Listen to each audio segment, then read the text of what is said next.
Former Vice President Mike Pence is out with a new book, and in it, the former vice president explains why he feels the Republican Party must choose conservative principles over the temptations of big government populism moving forward. The book is called What Conservatives Believe, Rediscovering the Conservative Conscience. And joining us now is former Vice President Mike Pence. Mr. Pence, thanks so much for talking with me this morning.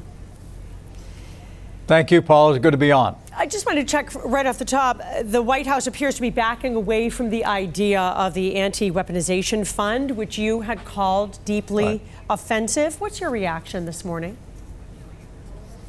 Well, I welcome the decision from the White House that they're going to drop the so-called weaponization fund.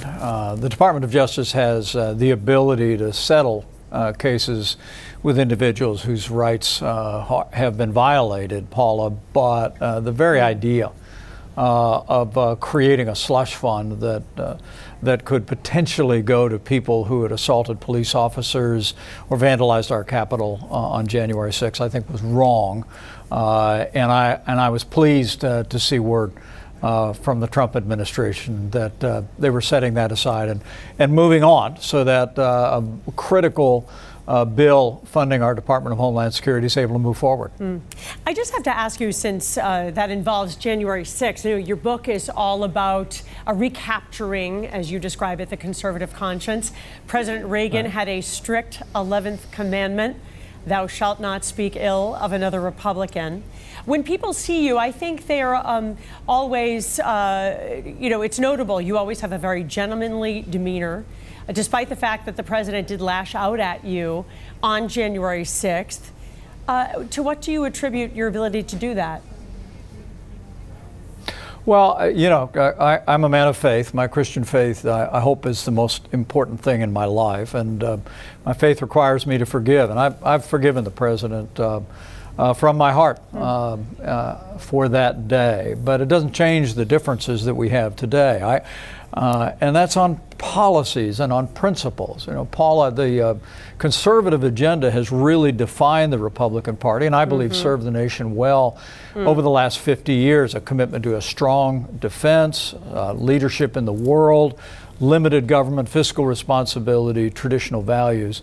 And while we have battled largely against the progressive left, the reality is, as I write in my book, there's a new threat to the conservative movement, and that's from the populist right that would embrace policies of isolationism, well, it's very interesting. Big government, protectionism, and marginalize those very same values. So for me, it's principles that matter, and I hope in my book I'm able in some way to start a conversation about returning our party to those timeless principles that have served our nation and created such freedom and prosperity for so many Americans. Here in Massachusetts, of course, we're the bluest state, but often with a Republican governor, Mitt Romney, Charlie Baker. And Massachusetts Republicans are generally fiscally conservative, socially more liberal. So it was a variation that worked here.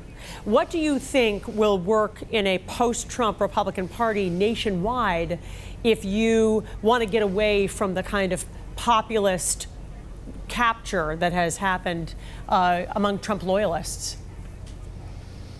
Well, Boston's a great city, Massachusetts is a great state. And I think we're talking really in many respects about values and principles that are broadly accepted. I think that a commitment to a strong national defense, to recognizing that America as leader of the free world, is something that has been embraced by Republicans, independents, and many Democrats for generations. But as you see the current administration, the stops and starts on Ukraine, you hear populist voices that are even questioning our support for our cherished ally Israel. I actually think that timeless message will resonate very broadly. And then when it comes to government programs, at the end of the day, the president's broad-based tariffs against friend and foe alike, I think are inconsistent with a commitment to free market principles and free enterprise that, again, I think the vast majority of Americans have understood that it's been free markets and free enterprise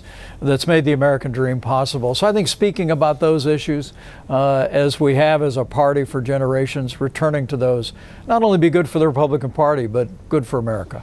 Be interesting to see what happens, especially after the midterms. What conservatives believe, rediscovering the conservative conscience. Former Vice President Mike Pence, thank you so much for joining us this morning. Thank you, Paula. Good to be with you.